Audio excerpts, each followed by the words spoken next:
안녕하세요. 구약의 성령론을 강의하고 있는 한사무엘 교수입니다. 어떻게 지난 명절 잘 보내셨는지 궁금합니다. 모두들 건강하시죠? 오늘은 니브의 책 제4장 이 뼈들이 능히 살겠느냐, 유배 그리고 초기 재건 시기의 본문들로 추정되는 본문들을 근거로 그 본문 또 그 시기에 나타난 영의 개념은 무엇이었는지, 이제 그 당시에 사람들이 이야기하고 또 생각했었던 성령에 관한 생각들이 무엇이었는지를 살펴보는 시간을 갖도록 해보겠습니다. 우리 교재 페이지 121페이지고요. 그 121페이지에서부터 강의를 시작해 보도록 하겠습니다. 이스라엘의 유배가 굉장히 중요한 이슈로 떠오르는 시기입니다. 그런데 이 이스라엘의 유배는요, 이스라엘의 역사에 있어서 엄청난 카운터 펀치, 여기는 이제 최후의 일격이라고 했는데 카운터 펀치와 같은 사건이었어요. 역사적으로 그 사건만큼 이스라엘 전체를 혼돈으로 빠지게 했던 사건이 아마 없었으니까. 나라가 망한 거잖아요. 나라가 망한 것만큼 엄청난 사건이 어디 있겠습니까? 그래서 그 사건이 기원전 587년에 이스라엘 가운데 임하지요. 그래서 예루살렘은 죽음의 도시가 되었고 유다는 생명이 없는 송장처럼 되었다라고 표현하고 있습니다. 이 당시에 얼마나 이 상황이 안 좋았냐면 백성들이 이런 얘기를 합니다. 에스겔서 37장 11절에 보면 우리의 뼈들이 말랐고 우리의 소망이 없어졌으니 우리는 다 멸절되었다라고 이야기하면서 마치 우리는 자기 자신은 뼈와 같다, 마른 뼈와 같은 처지다라고 낙담하고 절망하던 시기가 바로 요 시기입니다. 그런데 요 시기가 아이러니하게도 이스라엘의 신학적인 역사에 있어서는 굉장히 황금기와 같은 시기를 보냈다라고 볼 수가 있는데요. 한번 보겠습니다. 기원전 587년의 치명적인 재난의 결과로 문예 부흥이 생겨났다라고 성경이 이야기하고 있습니다. 성경이 이야기하는 게 아니라 학자들이 이야기를 하고 있습니다. 아이러니하죠. 국가는 멸망했습니다. 거의 뭐 그로기 상태로 모든 이 국가 기반 시설들이 다 초토화가 됐죠. 바벨론에 의해서. 그런데도 나라가 망하는 것처럼 보였음에도 그들의 신앙과 그들의 믿음은 결코 사그러들지 않았고 오히려 더 부흥을 경험하는 굉장히 독특한 현상을 우리는 이스라엘 역사를 통해서 볼 수가 있습니다. 하나님께서 이스라엘을 택하신 이유가 이것이라고 저는 생각해요. 하나님이 수많은 민족들 중에 이러한 이스라엘을 택하셨던 이유 중에 하나는 이스라엘은요, 어려움의 시기에 반응을 잘합니다. 망해가는 시기에 나 망했어 이제 끝났어 라고 자포자기하는 것이 아니라 그때 하나님께로 돌아가고 다시 한번 자신들을 되돌아보면서 신앙적인 부흥을 이끌어 나가는 그런 민족의 특성을 좀 갖고 있는 것 같아요. 그런 면에서는 우리나라와 우리나라와 비슷하죠. 이스라엘의 역사가 우리나라의 역사와도 비슷해요. 왜냐하면 이스라엘이 위쪽 아래쪽 강대국 사이에 껴있기 때문에 오며 가며 밟히죠. 하지만 아주 망하거나 사라지지 않았어요. 그들을 밟았던 나라들은 문명 속에서 사라졌는데 오히려 밟혔던 이스라엘은 사라지지 않고 있는 그런 아이러니한 역사를 가지고 있는 대한민국과 같이 고난 속에서 피어나는 한떨기 야생화와 같이 정말 그 생명력, 끈질긴 생명력을 유지하고 있는 나라인데요.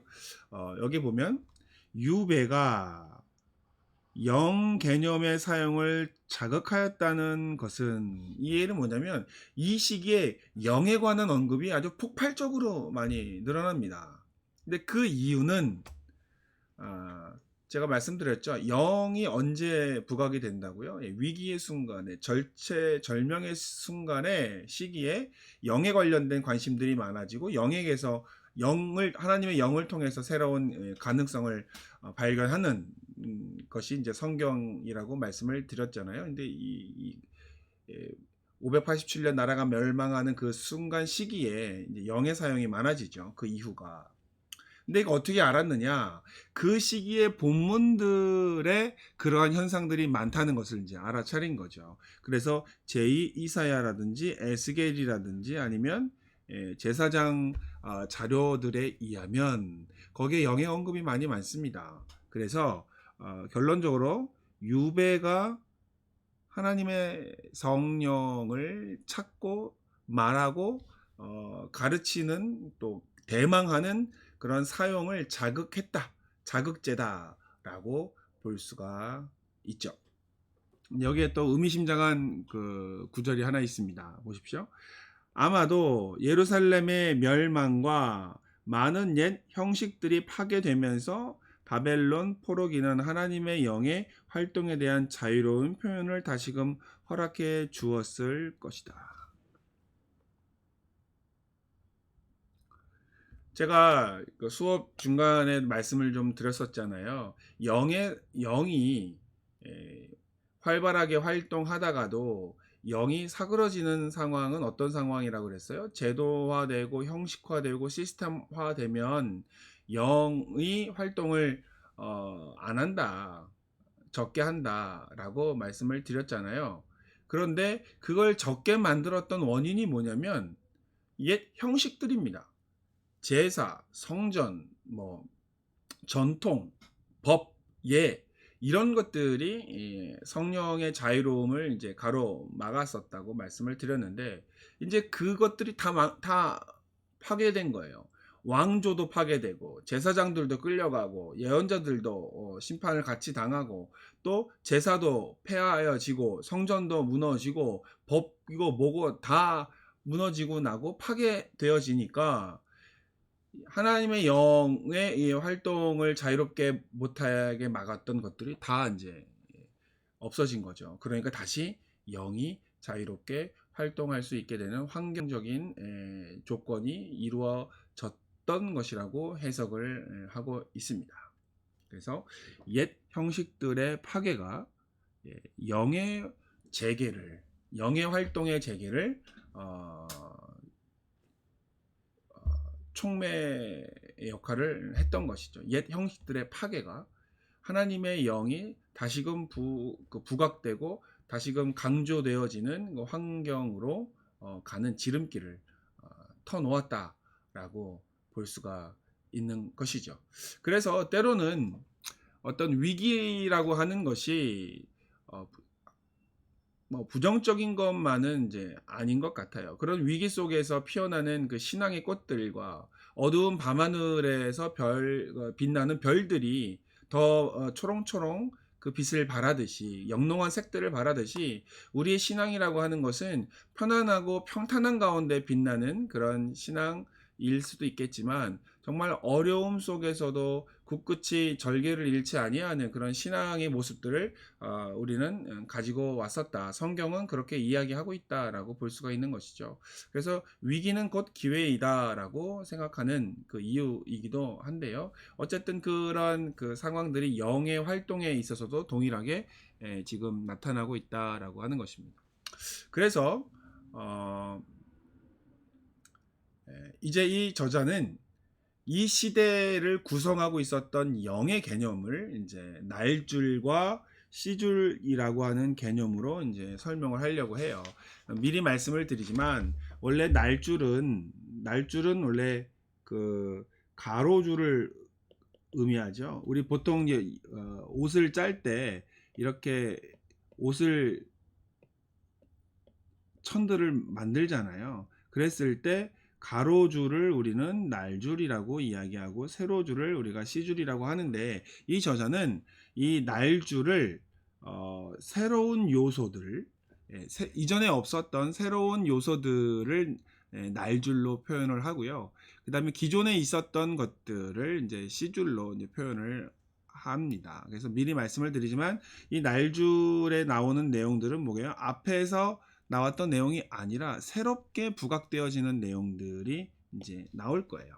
그래서 새로운 의미들이 이 시대에 언급되어질 것이다 라고 이야기하면서 제가 요약을 해나왔는데, 첫 번째로는 개인의 부각과 내적인 삶, 그 다음에 미래, 그 다음에 우주론적인 주권, 요 네 가지의 포인트에 대해서 저자가 설명을 하게 될 겁니다. 그래서 바벨론, 이런 것들은 바벨론 포로기 동안에 부각이 많이 된 거죠. 역사적으로, 나라적으로, 민족적으로 위기에 처해 있을 때 오히려 더 이 새로운 그 신학적 발전들이 생겨났다라고 하는 것이죠. 그래서 하나님의 영에 대한 묘사에 있어서 지대한 영향을 끼쳤던 이러한 개념들, 특히 바벨론 포로기의 특징들을 기술할 필요가 있다라고 이야기하면서 요 네 가지의 요소를 앞으로 설명을 해 나가게 될 겁니다. 자, 첫 번째로 나타나는 것은 개인의 부각이에요. 이 개인의 부각에 관련된 내용은 뭐냐면, 그러니까 개인성이 드러나는 거죠. 개인. 이제까지는 공동체와 또 그 민족과 부족과 가족의 그런 개념들이 강조되었다면, 이 포로기 때에는 개인적인 것이 이제 강조가 됩니다. 근데 그런 강조가 많이 되는 것들 중에 하나가 예레미야의 고백록인데요. 예레미야의 고백록이 총 6가지가 있습니다. 예레미야 11장에서 20장 사이에 예레미야의 고백록이 6개의 고백록이 모아져 있어요. 그런 걸 보면서 개인적인 요소가 강조되었다라고 하는 것을 이제 우리가 간접적으로 볼 수 있는데, 그 원인이 뭐냐면, 자 보세요. 주전 587년경 언약 공동체가 와해됐다. 이스라엘이 망하고 성전이 망하고 나라가 망하면서부터 그 공동체가 와해된 거예요. 그러니까 공동체 집단이라고 하는 것이 와해됐으니까 자연스럽게 개인적인 요소들이 부각이 될 수밖에 없겠죠. 그래서 예루살렘을 중심을 둔 제의가 중단되었죠. 이 제의라고 하는 것은 개인이 드리는 게 아닙니다. 이 전체가 민족이 드리는 어떤 공동체적인 그 행사였잖아요. 근데 그것이 중지된 거예요. 불가능하게 된 거죠. 그러니까 개인성이 부각이 될 수밖에 없었죠. 그리고 또 하나는 하나님과 백성 사이를 중지하는 제사장들도 포로로 끌려갔습니다. 왕도 끌려가고 귀족도 끌려가고 제사장도 끌려갔습니다. 그러니까 뭔가를 이 단체를, 이 공동체를 이끌어갈 지도자들이 다 끌려갔기 때문에 무언가를 할 수가 없는 거예요. 그러니까 이제는 모든 걸 다 개인들이 해 나가야 하는 그런 상황에 빠져 있었기 때문에 아마도 개인주의적인 요소가 부각됐을 것이다라고 보는 것이죠. 그래서 포로기 이전의 영 본문에서는 볼 수 없었던 이런 개인주의적 경향이 이 시기의 영의 본문에서는 아주 명확하게 나타납니다.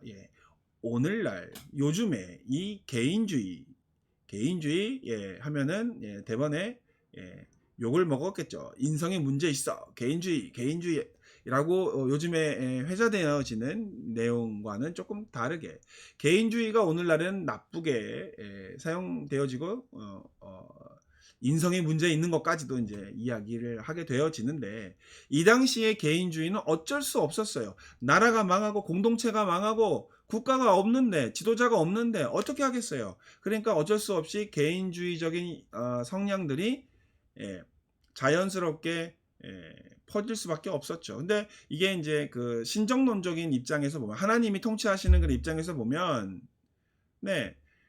제도가, 공동체가 하나님의 사역을 뒷받침하지 못하고 하나님의 사역을 따라가지 못하고 오히려 그 바지끄댕이를 잡고서 질질 못 가게 막는 형국이었기 때문에 왕을 폐합니다. 나라를 폐합니다. 제사를 폐합니다. 성전을 폐합니다. 왜요? 하나님의 뜻에 맞지 않는 요소들이기 때문에, 오히려 방해를 하기 때문에 하나님이 엎으신 거예요. 그리고 나서 이제 그것에 영향을 받지 아니하는 신실한 경건한 하나님의 백성들이 다시 그곳에서 새롭게 하나님에 대한 열정과 열망과 또 성령에 대한 바램들을 이제 싹트게 되어지는 거라고 이제 생각을 하시면 될 것 같은데, 거기에서 우리가 봐야 할 본문은요, 이사야 44장에 있는 본문입니다. 특별히 44장의 5절에 보면은 그런 특징들이 진하게 나타나 있는데요. 보시면, 자, 5절에서 영의 사역의 개인적인 특징이 가장 명확하게 나타난다라고 하는데, 왜 보냐면 이 5절에 보면 계속해서 한 사람이 다른 사람이 이런 식으로 어떤 공동체를 언급하는 것이 아니라 어떤 한 사람 한 개인을 언급하는 그런 뉘앙스를 보여주고 있거든요. 이 얘기는 뭐냐면 공동체를 이야기할 수 없으니 개인적인 요소, 개인들을 이야기할 수밖에 없는 자연스러운 개인주의의 특징을 본문들이 나타내고 있다는 것이에요. 자, 특별히 이곳에는 개종자로서 언약 공동체에 합류한 비이스라엘 사람들을 새롭게 하는 영의 사역이 묘사가 됩니다. 그러니까 이전에는 없었던 비이스라엘 사람들이 이스라엘로 돌아와서 하나님의 백성으로 변화되어지는 그런 사역의 영의 사역이 언급되어진다라고 하는 것이죠. 그래서 개인주의, 특별히 언약 공동체의 일반 구성원을 포함하는 개인주의는 영의 다른 범주들을 관통하는 특징이다. 그러니까 이 시대를 관통하는 특징 중에 하나가 개인주의예요. 이러한 요소 저러한 요소 많지만 그것을 관통하는 요소는 바로 개인주의적인 성향이 이때 드러난다라고 하는 것을 볼 수가 있습니다. 본문을 보면 요엘서 한번 볼게요. 요엘서 2장 28절 29절을 보면 우리가 이제까지 그 말세에 하나님께서 모든 사람들에게 영을 부어 주신다고 하는 게 본문이잖아요. 요엘의 본문이고 또 사도행전 오순절 사건과 관련되어 있는 본문인데, 이걸 보면서 여러분 무엇을 생각했습니까? 이제까지는 지난번에는 영의 민주화를 생각했죠. 모든 사람들에게 하나님의 영이 임하고 그들이 예언을 한다, 꿈을 꾸고 또 미래를 말한다 하니까는 민주화, 예전에는 왕과 지도자와 제사장들에게만 주어졌던, 특정한 사람들에게만 주어졌던 하나님의 영이 모든 사람들에게 주어진다고 했기 때문에 우리가 영의 민주화를 생각했잖아요. 근데 잘 생각해 보세요. 이게 집단에게 임하는 겁니까? 아니면 각각 개인에게 임하는 겁니까? 네, 각각 개인에게 임하는 것으로서 개인성을 띠고 있다는 것도 여기에 내포되어 있는 거죠. 그러니까 우리가 본문은 들었어요, 본문은 봤어요, 외웠어요. 하지만 이 개인성을 놓치고 지나갔다면 이걸 못 보는 거죠. 그런데 이 모든 사람들, everyone이라고 하는 것은 각각의 개인을 의미하는 뜻도 내포하고 있죠. 그래서 이스라엘의 모든 계층에게 예언자의 영을 약속하는 본문이 됩니다. 그래서 영이라고 하는 것은 특정한 소수의 사람들이 아닌 모든 사람들, everyone들이 갖게 되는 지혜의 원천이요, 또 그 예언의 원천이기도 하는 요소로 언급이 되어지죠. 그러니까 어쨌든 간에 이것이 지혜이든 예언이든 각각 개인들에게 영향을 미친다라고 하는 것이고요. 또 하나 시편 139편 7절에 보면 우리가 너무나 잘 알고 있는 말씀이죠. 내가 주의 영을 떠나 어디에 거하며 주 앞에서 어디로 피하리까? 자, 내가 어디서 주님의 영을 피하겠습니까? 라고 하는 이 말에는 또 뭐가 들어가 있을까요? 우리가 피하는 게 아니라 내가 피하는 겁니다. 예, 개인성이에요. 이제까지는 공동체, 우리가라고 하는 어떤 우리의 조상들이라고 하는 그런 공동체가 강조되었었던 본문들이 많았는데, 여기에는 이제 내가 주의 영 앞에서 어떻게 내가 떠납니까? 어디로 피하겠습니까? 나는 하나님의 영을 피할 수 없습니다. 라고 하는 그런 고백 속에 개인적인 특징이 들어가 있다는 것을 또 찾아낸 것이죠. 그렇죠?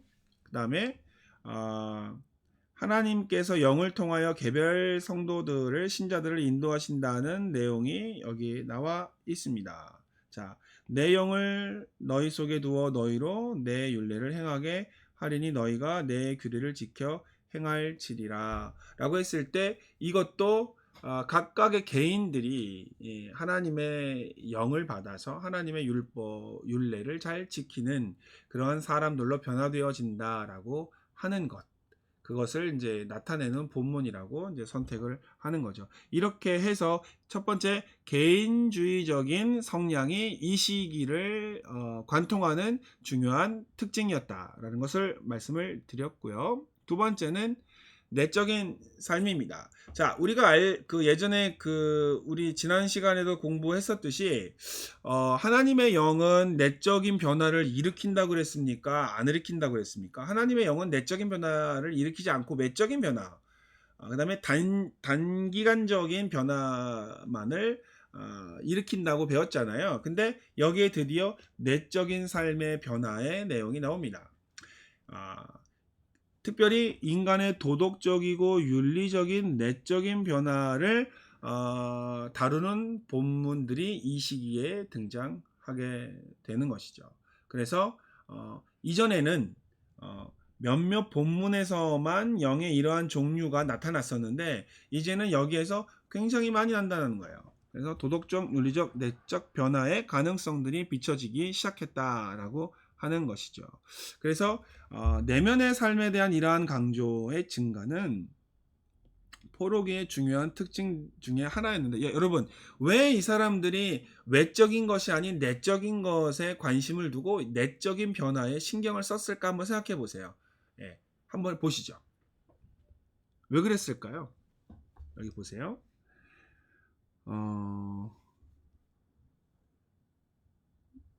이게 내명이 아니라 내면인데, 예, 내면 강조의 배경은요, 뭘까요? 예, 예루살렘에서 정기적으로 행해졌던 제2의 외형적 파괴가 일어납니다.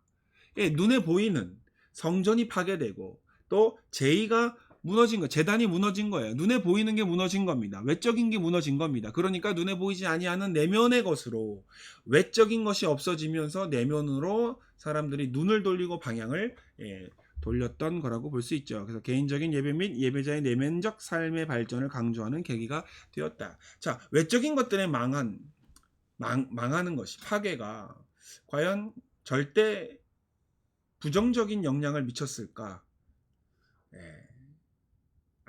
안타깝고 또 아이러니하지만 저는 오히려 역기능을 하고 있는 외형적인 것들과 기관들은 과감하게 그 존재가 없어져야만 새로운 역사와 새로운 가능성이 열릴 수 있다라고 하는 생각을 저는 이제 이 성경을 보면서 가졌어요.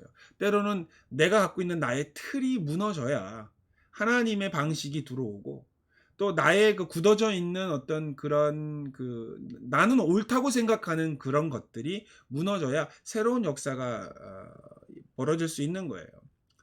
이게 이제 뭐냐면 우리 내용과는 좀 직접 관련성은 없지만 비슷한 예를 하나 드리면 칼빈의 처음의 생각과 칼빈주의는 좀 달라요.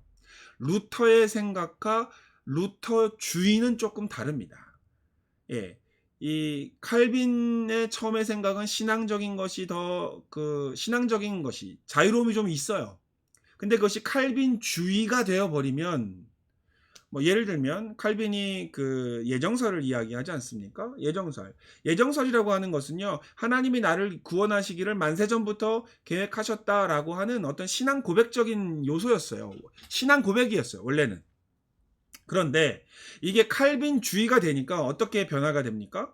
하나님이 우리를 만세전부터 구원하기로 예정하셨다.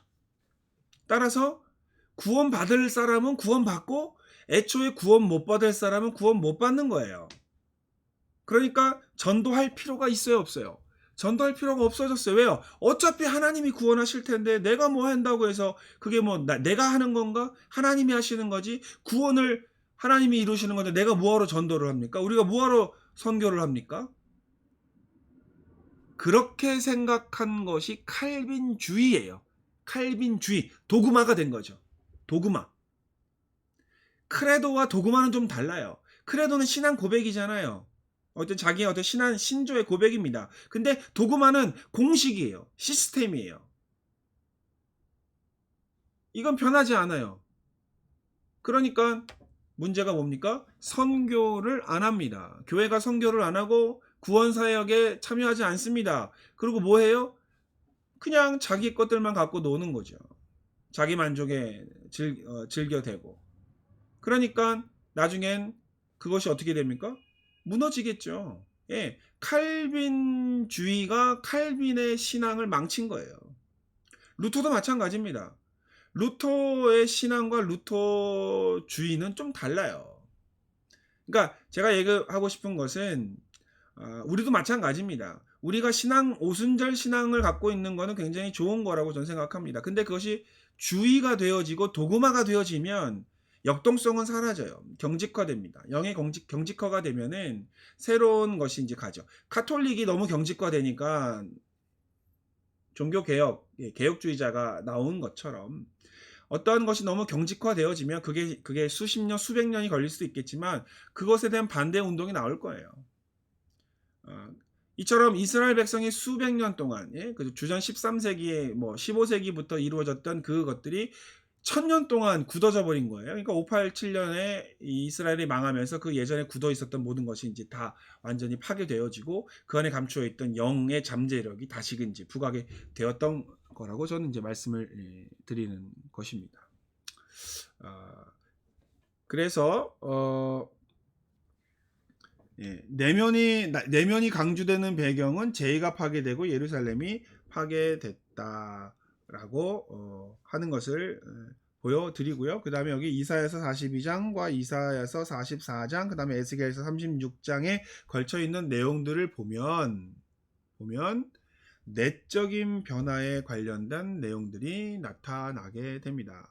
예를 들어서 에스겔서 36장 26절 32절에서 중요한 구절인 27절에 보면 또 내 영을 너희 속에 두어 너희로 내 율례를 행하게 하리니 너희가 내 규례를 지켜 행할지라. 자, 하나님의 영이 임하면 율례와 규례를 지켜 행한다라고 이야기했습니다. 성경에 보면 율례와 규례는 항상 같이 나옵니다. 율례는 외적인 법을 의미하고요. 규례는 삶의 법을 의미합니다. 그러니까 하나님의 영이 임하면 예배와 관련된 그런 그 율례에 있어서 사람들이 변화되어지고 그 다음에 삶의 영역에 있어서의 법도 변화되어진다라고 이야기하는 거예요. 그러니까 하나님의 영이 임해야 그들이 마음이 변하여 하나님의 예배와 하나님을 섬기는 것도 변하게 되어지고 삶의 모습도 변화되어지게 된다는 것이죠. 영이 와야, 그게 이제 에스겔의 주장이죠. 영이 와야 너희가 예배에서도 변하고 삶에서도 변하게 될 것이다 라고 말하는 것이죠. 새로운 언약에 참여하는 자들은 이처럼 하나님의 영이 갖는 매우 내면적이고 깨끗하게 하시는 능력을 경험하게 될 것이다 라고 이야기합니다. 자, 이렇게 해서 두 번째 요소를 살펴보았고요. 세 번째는요, 미래를 향한 전환입니다. 영이 오면 과거를 버리고 어둠을 버리고 미래를 향하여 빛을 향하여 밝음을 향하여 나아간다고 말씀을 드렸죠. 그러한 요소들이 나타납니다. 자, 왜 미래를 이야기할까요? 현실이 엄청난 어두움이고 절망이기 때문에 미래를 이야기하죠. 그러면 그 미래를 이야기할 수 있는 근거가 뭘까요? 그 돌파구가 되는 게 뭘까요? 바로 하나님의 영이었습니다. 저는 영이 좋아요. 왜냐하면 영은 어두움을 뚫고 가는 빛입니다. 어두운 부정적인 과거를 던지고 밝은 미래를 향하여 나갈 수 있게끔 해주는 원동력이에요. 하나님의 능력이죠. 성령의 능력입니다. 그래서 저는 오순절이 좋다는 거예요.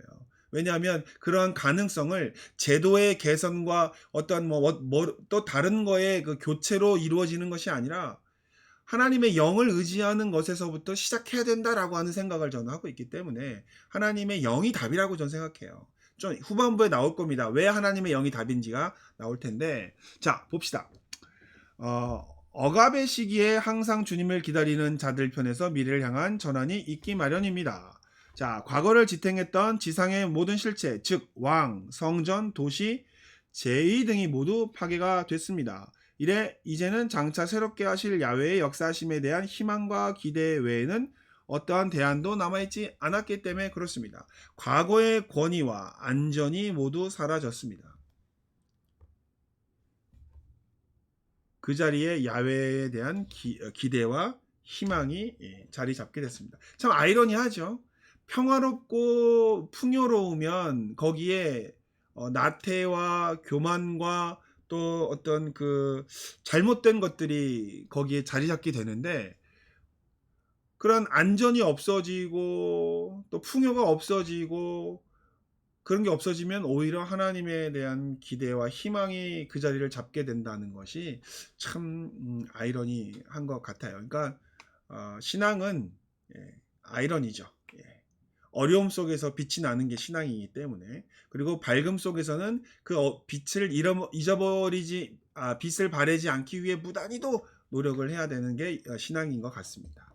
자, 어쨌든 이 시기에 영에 속한 본문들을 보면 주로 이사야, 에스겔, 그 다음에 요엘에 관한 본문이 이 시기를 장식하고 있습니다.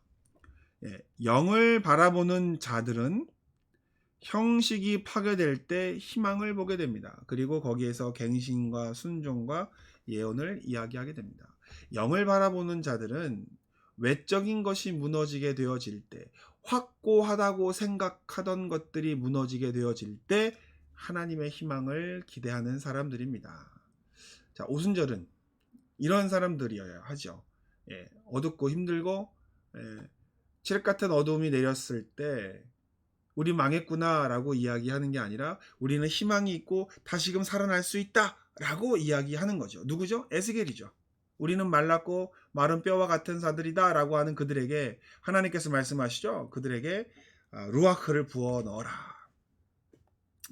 희망을 이야기하는 예언자 에스겔이 바로 오순절의 선배이기도 합니다.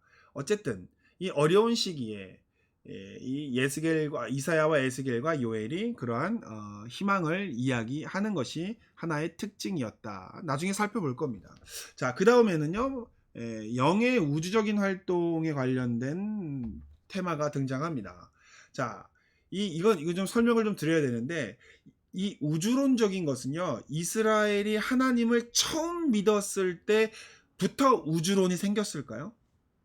어떻게 생각하세요? 자, 여러분, 우리 신앙생활 생각해보면 우리가 하나님을 처음 믿었을 때가 언제입니까? 태어나면서부터 믿으셨을 수도, 태어나면서부터 하나님께 그 모태신앙으로 살아가실 수도 있을 텐데, 아니 중간에 믿었을 수도 있죠. 중간에 하나님 믿지 않다가 나중에 하나님 품으로 오신 분들 계시죠. 자, 그러면 하나님을 처음 믿었을 때 여러분, 처음부터 이 우주가 어떻게 만들어졌고 이 세상이 어떻게 만들어졌고 하나님이 천지를 어떻게 창조했고 그거를 생각하셨어요? 아니면 하나님의 은혜, 하나님의 이 죄인에 대한 구속에 대한 은혜를 생각하셨습니까? 아마 하나님을 믿자마자 하나님의 우주론적인 이 심오한 진리를 궁금해 하셨던 분들은 아마 없었을 거라고 생각해요. 근데 이스라엘도 마찬가지입니다. 이스라엘이 하나님을 처음 알았을 때에는 이스라엘이 하나님에 대하여 모르는 게 너무나도 많았어요. 모르는 게 너무나도 많았습니다. 하나님에 대해 아는 것보다 모르는 게 너무 많았어요. 그 중에 하나가 뭐냐면 우주에 관한 생각을 아직 갖지 못합니다. 그냥 밤하늘의 별은 보지만 그 우주와 그 별 위에 있고 별 그 건너편에 있는 어떤 우주적인 요소들에 대해서는 전혀 생각하지 못하다가 언제 생각하느냐? 이스라엘보다 3,000년, 4,000년 전, 4,000년 더 오랜 역사를 갖고 있는 메소포타미아의 문명, 바벨론의 문명을 만나면서부터 우주론이라고 하는 코스모스라고 하는 것에 눈을 뜨게 됩니다.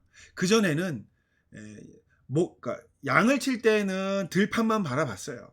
들판만 바라보고 풀을 바라보고 동물들을 바라보다가 가나안 땅에 와서는 농사 짓는 것에 대한 눈을 뜨게 됩니다. 농사 짓는 거 눈을 뜨게 되다가 이 또 포로가 되어서 바벨론이라고 하는 강대국 엄청나게 큰 나라로 끌려가다 보니까 거기에서 우주를 바라보게 된 거예요. 정말 아이러니하죠. 우물한 개구리로 살다가 우물 바깥으로 나가니까 이 우물 밖 세계를 보게 된 거예요. 그게 이제 우주론적인 세계관을 갖게 되는 계기가 된 거죠. 이스라엘이 망하지 않고 파괴되지 않냐고 계속 이스라엘 가나안 그 좁은 땅에 있었다면 아마 잘 몰랐을 내용이겠지만 이 바벨론으로 오면서 이제 깨닫게 된 것이죠. 그래서 이 영에 보면 여기 나오죠. 이스라엘은 야훼의 주권에 정면으로 도전하는 비이스라엘의 우주 발생론과 마주대하는 상황에 처했다. 왜요? 포로로 끌려갔으니까 알게 된 거죠. 그 전까지는 잘 몰랐던 거죠. 대충 그러니까 알았어도 구체화시키지 않았어요. 그런데 가보니까 이런 게 있더라라고 하는 거는 문명을 이제 알게 된 거죠. 새로운 문명을 접하면서. 그러면서 이스라엘이 하는 일이 뭐라고 그랬어요? 이스라엘이 깡패라고 그랬죠. 어떤 깡패요? 좋은 게 있으면 갖고 와요. 누구 걸로? 하나님 걸로. 원래 우주적인 요소는 누구 거였냐면 그 바벨론에는 마르둑이라고 하는 그 마르둑 신의 것이었어요. 근데 이스라엘 백성이 포로로 끌려갔는데 거기에 보니까 우주를 만드는 어떤 그 신이 나타나는 거죠. 하늘도 말고 땅을 만드는 그 신이 나타났어요. 그랬더니 이스라엘 백성들이 마르둑을 믿어야겠다라가 아니라 마르둑 네가 무슨 우주를 만든 신이야? 우리 하나님이 우주를 만든 신이야? 라고 하면서 그 우주론을 가지고 와버려요. 하나님의 것으로 야훼 하나님 것으로 또 만들어 버립니다. 흡수당하는 신앙이 아니라 흡수하는 신앙의 또 한 번의 특징을 보여주게 되죠. 자, 영의 사역의 우주적인 측면이 모든 본문 속에 나타납니다. 다 하나님의 입기운에 멸망하고 그 콧김에 사라지느니라 라는 영의 사역을 이스라엘에 국한시키지 않고 영을 우주적인 요소로 표현한다라고 나와 있는데 이게 무슨 얘기냐면 이제까지는 영의 요소를 이스라엘 백성, 하나님의 백성에게만 이스라엘에게만 국한시켜서 이해를 하던 이스라엘 백성이 외국으로 끌려가서 보니까 하나님의 영이 우리를 우리에게만 역사하시는 게 아니다라고 하는 것을 깨닫게 된 거죠. 네, 엄청난 깨달음입니다. 굉장히 중요한 깨달음이죠. 제가 지난번에도 말씀을 드렸는데요.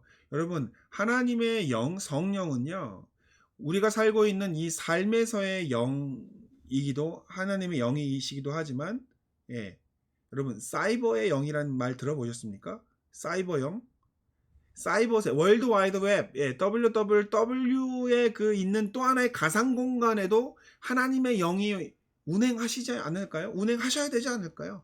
그런 면에서는 사이버 영이라고 하는 개념도 이전에 없었지만 사이버라고 하는 이 인터넷이라고 하는 것이 생겨나면서 새롭게 제기되는 영의 개념이라고 볼 수 있는 것이죠.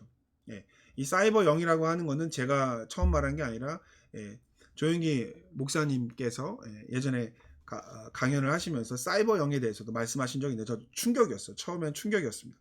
무슨 사이버 영이야? 이랬는데 나중에 보니까 이스라엘 백성이 자기 나라에게만 있었던 하나님의 영을 생각하던 자들이 이웃 타 민족 열방을 통치하시는 하나님의 영을 생각하고 또 우주를 통치하시는 하나님의 영을 생각했던 그 방식과 생각해보면 사이버 영 안 될 게 없죠. 네, 사이버의 공간도 하나님의 영이 주관하셔야 하는 곳이기 때문에 저는 그 사이버 영이라고 하는 개념을 굉장히 중요하다고 오늘날에 있어서 굉장히 중요한 개념이라고 생각합니다. 이러한 것과 같은 어떤 이 굉장히 변혁적인 요소를 이스라엘 백성이 유배의 시간을 통해서 얻어냈다라고 하는 게 굉장히 중요합니다. 그래서 열방과 야훼의 관계를 다시 생각하도록 만들었다라고 하는 것이죠.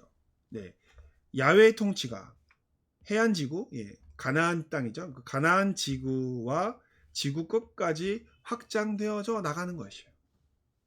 이렇게 그들이 어려움 속에서 또 이 나라가 멸망하는 이 위기의 상황 속에서 그들은 새로운 요소 이 네 가지를 얻어냈던 것을 말씀을 드렸습니다. 개인주의적인 성향이 부각이 되었고요. 그 다음에 내적인 삶에 대한 변화의 가능성을 이야기하기 시작했고, 그 다음에 미래 전환을 꿈꾸기 시작했습니다. 절망에서 희망으로, 그 다음에 우주적인 주권에 대해서도 생각할 수 있게 되는 이 네 가지 새로운 요소가 유배라고 하는 이 민족적인 재앙 속에 이 네 가지의 새로운 신앙적 요소가 꽃을 피웠다라고 하는 것이 바로 니브의 날줄에 관련된 내용이라고 볼 수가 있습니다.